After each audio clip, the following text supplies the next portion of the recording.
Hello everybody, welcome to Way of Fishing. If you are new here, if you've never seen my channel, please subscribe. Click subscribe down below. I also have a Patreon. I'm very active on Facebook, IGTV, and Instagram also, so check me out everywhere. Here's my ask right now. Welcome to everybody who's decking out a Jon Boat, Tiny Boat Nation, everybody who's working on a boat. If you see something in this video that you haven't seen before, or you get an idea that you hadn't thought of, okay, even if you don't watch anything else from me, please subscribe as a thank you. So if you see something here that you hadn't considered, please subscribe. I think that you're going to see something that you like, okay? So all the boats in this series, they're budget builds. My boat over there, if you go back and look at my other videos, that boat, I think total expense, the most expensive thing I bought was marine wiring and marine shrink wrap, shrink tubing. But this is a budget build, okay? We're going to do this for the minimal amount of money. So if you look back at the other videos in this series, that's what the mindset is, like, not a lot of cost. So for me, I live in Virginia. We deal with a lot of moisture. And I watch other videos, and you guys are building some phenomenal boats, all right? But one of the things that I see, sorry, I got scraps of metal everywhere, is painting the wood to seal it, and 7 coats of varnish and lacquer and oil-based this and blah, blah, blah, right? And then all this work done to keep the wood frame from rotting. And to me, when I see those from my build, I see weight, and I see expense, and I see wood. I don't want the weight. We do a lot of fishing on electric onlys out of our Jon boats. We've got other boats with motors. I've got a motor on mine, but we still fish a lot of electric only water supply lakes. I don't want the weight, okay? 2, I don't want the extra expense and time of painting all of the wood. And 3, I don't want the wood. I don't want the wood. If you take the time to keep the wood from sucking up water and swelling and rotting, or you don't, and then you have to redo it. So I don't want wood. My decks have been on my boat for, this season will be the 4th season, so they'll be 4 years. They're 1/2-inch treated plywood. I carpeted them. I didn't treat them with Minwax. I didn't treat them with deck stain, deck coat, nothing. And my decks are fine. Okay, so if you talk about total expense, $30 for a sheet of plywood. So I got 2 sheets on my boat, so that's $60. They've already made it 4 years. They're probably going to make it more than 4 years because the condition of the decks now, and they're out in the rain. Snow, I fish in the rain, they've been wet. I'm not the best with taking care of things, as my wife says, but they're fine. So total expense. So when we deck this boat, this is Bass Lover's boat. I don't think right now, I don't plan on sealing the wood with a bunch of stuff. If he wants to, we will, but right now that's not my plan. But what I've done right now is I have fully framed out the front of the boat, okay? I framed out the front of the boat. It'll hold 300 pounds on the framing that I did. 300 pounds. And I framed it in less than a day. And I did not use wood, and I guarantee you I did it cheaper than any boat you've seen on YouTube. So, again, click subscribe because I'm going to show you what I did. I've been very reluctant to show this, something I've done. This is my 3rd build now. I've kept that to myself too. I've had a couple people, somebody said, well, those of us who are doing boats like this, and I didn't say anything because that's fine, but this is my 3rd build, okay? So I've made mistakes and I know what I'm doing now, but I'm gonna show you guys what I'm doing, what I've been doing, and what I haven't told anybody I'm doing. If you watch my videos and you pay real close attention, you might have already figured it out, but let's go over here to Duran's boat. Again, I framed this front deck out in a half a day. All right. All right, now I'm gonna smile a little bit because I'm proud of this and I've kept this a secret. If you notice what this is an aluminum ladder.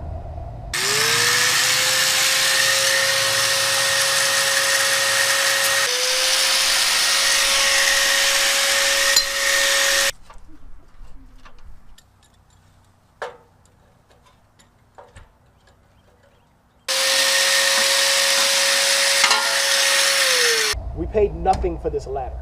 If you know you're going to build a boat and you hunt around, you can find a broken ladder somewhere. So in this case, a buddy of ours had a ladder that was badly bent, it's covered in paint. It's nothing he can do with it.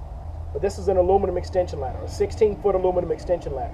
The ladder is rated for 250, 300 pounds, okay? Now, budget build, so I'm not putting totes in it, I'm not putting rod lockers in it. I want the boat to be functional, and I want the boat to be fishable, and I want the boat to last, and I don't want the boat to hurt our pockets, okay? 16-foot aluminum ladder. I cut it up and I fit it into what I need. So right here, I've got 2 stringers. I left 2 of the rungs in, okay? The only wood I've used, I used a treated 2x4 here as a ledger board. So there's a ledger board here. I've got a ledger block holding the front up, okay? The reason why I did that is in this particular boat, we've got about 1 inch of overhang on that seat. I didn't want to do a whole bunch of cutting and nibbling and wiggling to get this in. So I needed a ledger board that came out far enough that I could set this on it, all right?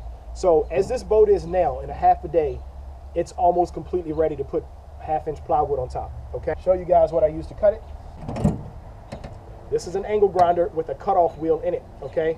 I know at Harbor Freight and probably on it you can find a Chinese model of this, 15 bucks.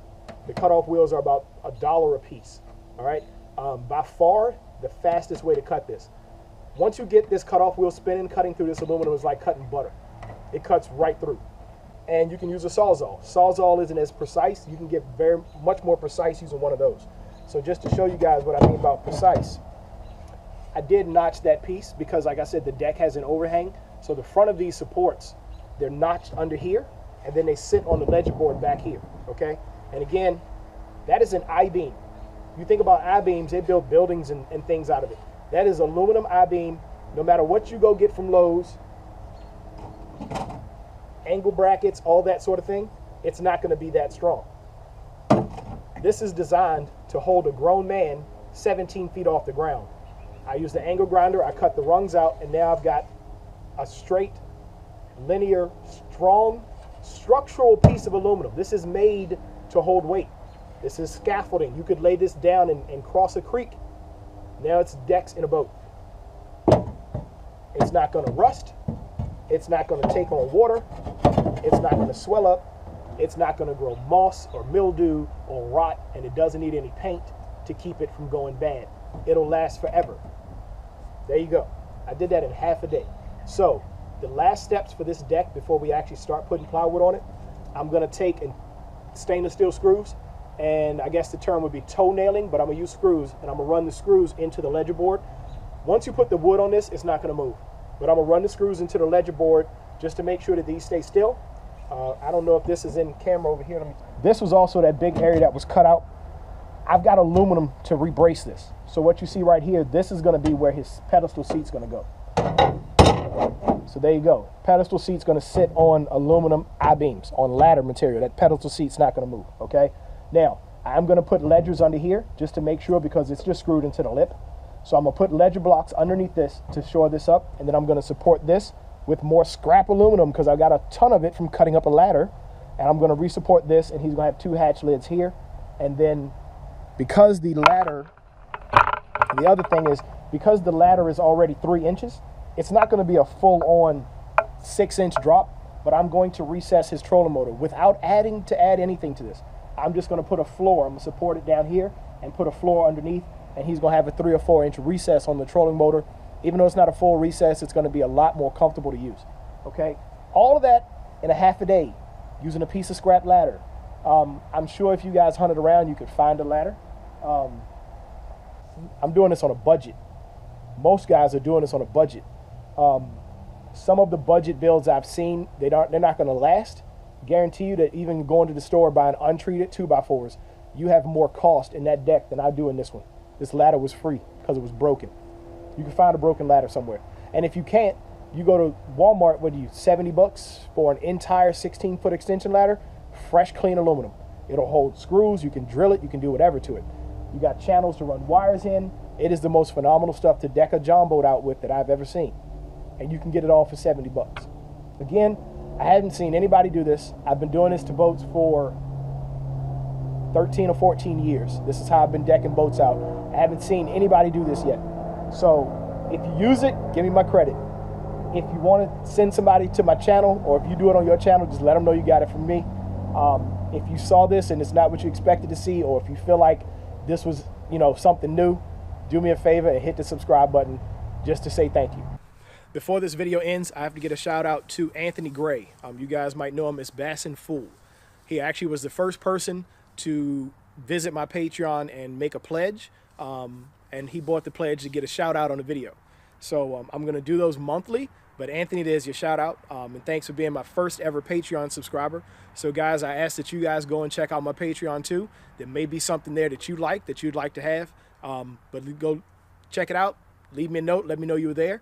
But just want to also make sure that you guys are visiting that, as well as YouTube, Instagram, Facebook, IGTV, and now Patreon. The link is below because I'm actually active on all of those platforms, making comments and having chats with people and doing all kinds of things. So to make sure you don't miss anything from Way of Fishing, myself and Fishing Kid 06, please make sure that you at least visit all of those platforms that you are on from time to time to see what's going on.